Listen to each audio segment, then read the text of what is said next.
là, j'ai démonté, euh,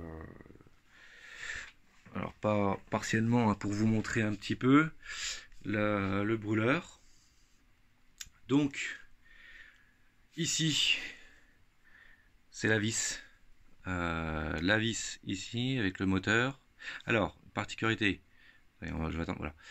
Donc ça, cette vis là, elle amène les granulés dans le cendrier là-bas.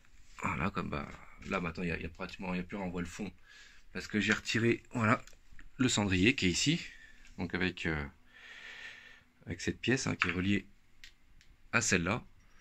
Je vais attendre que ça se remette, voilà, mise au point, voilà, qui est reliée à celle-là.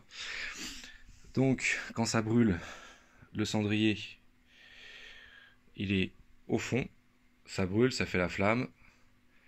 La flamme, elle est avant d'avoir la flamme, le granulé, donc qui est tout au bout. Il y a les résistances, c'est les deux grosses tiges que vous voyez, les deux grosses tiges que vous voyez ici là. Donc j'ai deux résistances au bout. Alors faites comme on l'a déjà fait avec un ancien mec de Granulogile. Voilà, vous avez presque au bout la résistance. Et en fait ici c'était quadrillé. Alors est-ce que j'ai un autre quadrillage? Ouais, un peu comme ça, mais bon, avec des trous beaucoup plus petits. Donc il les a coupés.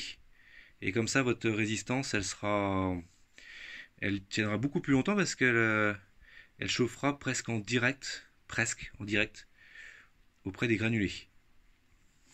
Par contre, vous voyez, celle-là, faut que je regarde. Elle est, je sais pas où est-ce qu'elle est.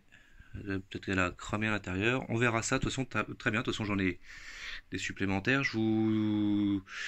J'ai dans la page 8 ou 9 du forum sur UFC que choisir de Granulogile. J'ai mis le site internet. Donc c'est un site internet allemand.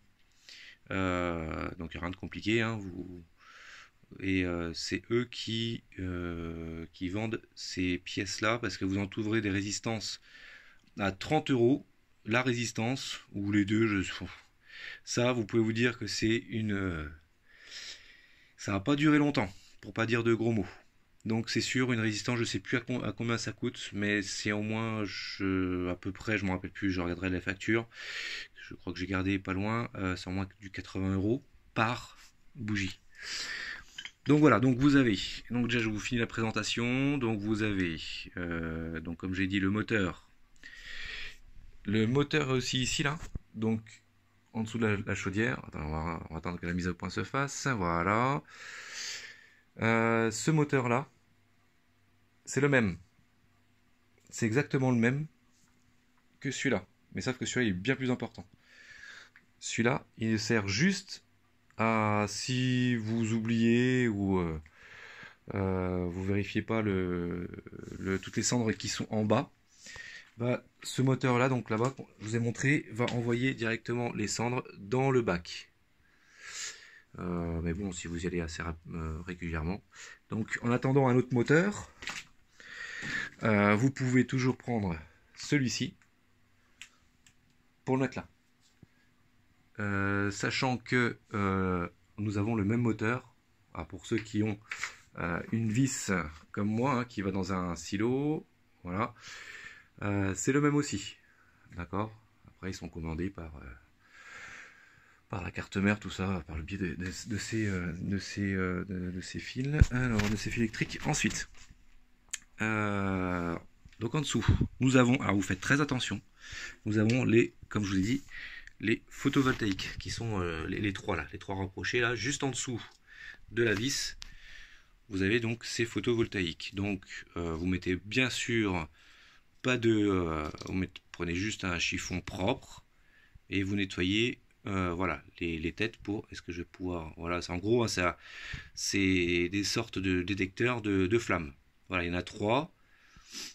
Et prenez juste un chiffon et puis vous nettoyez, pas de produit, pas de brosse métallique, hein, sert là. Voilà. Donc bien sûr, hein, alors si jamais vous savez pas quel sens c'est pas comme ça, c'est comme ça, c'est dans ce sens-là. Boum. Ensuite, et donc là, ces trous-là, ça c'est pour voir si la flamme elle est là, elle est présente. Et ici, donc, les résistances. Alors attendez, je vais regarder parce que je garde tout ici.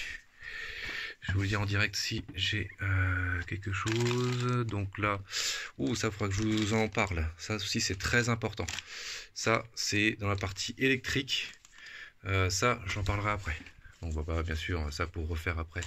Une fois que j'aurai fait mon ramonage. Voilà. Alors essayez de pas trop mettre vos mains dégoûtantes sur... Donc voilà, c'est ça. Ça c'est une résistance. Donc j'en ai toujours une ou deux supplémentaires. Non, j'en ai qu'une seule. Voilà. Ça c'est ça. Et ça, c'est... Il faut l'avoir en supplément. Donc ça, on verra ça après. Voilà. Et donc, j'ai pas la facture. Donc, je peux pas... Mais je vous dirai où est-ce que je l'ai acheté. Et ensuite, on passe à la quatrième chose. Je suis désolé pour... Hop. On passe à la quatrième chose. Je vais m'asseoir un peu. Donc, on retire le cendrier, bien sûr. Alors, on fait attention de ne pas oublier des machins, des vis. Et donc, on retire tout. Ouais, parce que j'ai l'aspirateur qui me gêne. Bref, bon, je ferai après. Parce que sinon, je vais mettre 3 heures pour sortir la chose. Bon, je verrai ça après. Donc, vous retirez. Pareil, hein, avec une brosse métallique, vous brossez l'intérieur aussi. Et vous enlevez aussi ceci. En gros, bon, ça c'est... Ça fait partie du cendrier aussi. Hein. Donc vous enlevez la vis qui est là. Bon. Et donc il faut nettoyer tous les petits trous. Voilà. Et donc si on regarde à l'intérieur, je vais voir avec la lumière. Hop, je vous amène la lumière. Voilà. Donc on a bien donc le premier gros trou. Alors attendez, je vais mettre dans le bon sens parce que sinon je pense que sur YouTube ça va se faire. Le premier gros trou qu'on a, c'est là où arrivent les granulés. Les trois autres, c'est les photovoltaïques. Et est-ce qu'on va bien voir parce qu'avec le portable en même temps, c'est pas. Non, après là, ça ouais. Et les deux derniers trous, c'est là où vont chauffer les résistances, les granulés. Voilà. Allez, à tout à l'heure.